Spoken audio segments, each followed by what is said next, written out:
Does any of you know the Stanley Parable, the video game? It was basically that in video form. And what's funny is that we had to submit it to like a video film festival thing that was going on at that school. And the person, they accepted it in, and they said, your cinematography was awful, but the rest of it was pretty good, so we're going to put it in. And it actually ended up getting second place at that film festival, which is kind of insane. And the reason why that's insane is because it was literally just me literally holding the camera, or like putting it on a tripod somewhere else. And then like I had like 2 voice actor friends pretending to be narrators fighting over the story, and that was the entire video. But I went into the video, I wrote it because I knew the resources that I had available. I knew that it would just be me and a camera, and that was it, and some voice actors online, and that was it. So I'm like, what can I make that goes around those resources, working with what you have to its fullest extent? Like, if you have those voice acting friends, utilize them. And if you don't, then don't make something that would require the use of them, unless you're willing to go out and speak to people in public, which I know is a daunting task for most of us. Okay.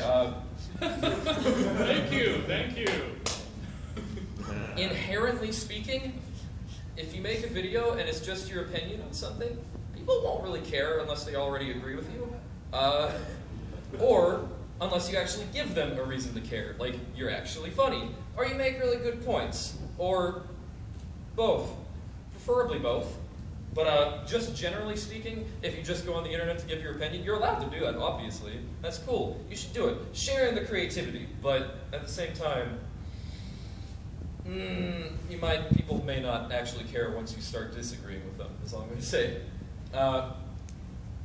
So, do any of you remember the Saddle Row Review? Yes. Episode? Yes. Where Rarity was starting a business, and at one point in the episode, Rainbow Dash was she was in charge of picking like a designer for the building, and she wasn't really sure how to pick because she didn't know anything about designing. So she's like, "Why don't you all run in a race and see who wins, and that will be the person who gets to design the place. They're the best designer."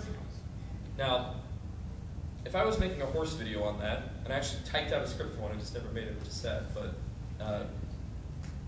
the first initial joke would be, "Wow, Rainbow Dash is dumb. It's not a good joke. Scrap it. It's just a statement. That's it." So then think about like, well, okay, what connections can be made? Oh, well, she had that race with her pets in like season 2, right? It's kind of like a race to get the best pet, and this is a race to get the best designer. Okay, we're getting somewhere. Still not like quite at that level of joke that you would need to really make it worth someone's time to listen to. But then think, oh, Tank is dead, and she wants a more fashionable pet. Perfect.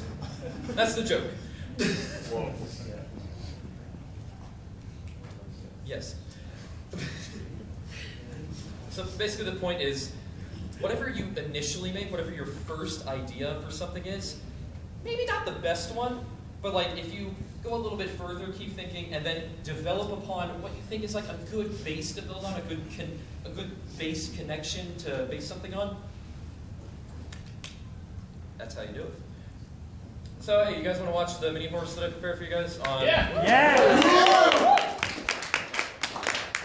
Sadly, it's only a mini horse, because it's actually a little less than 2 minutes. I am very, very, very sorry about that. But this will be going up on the channel, and it'll feature footage that I just took of you guys saying horse and telling me to not point the camera at the ceiling. Oh man.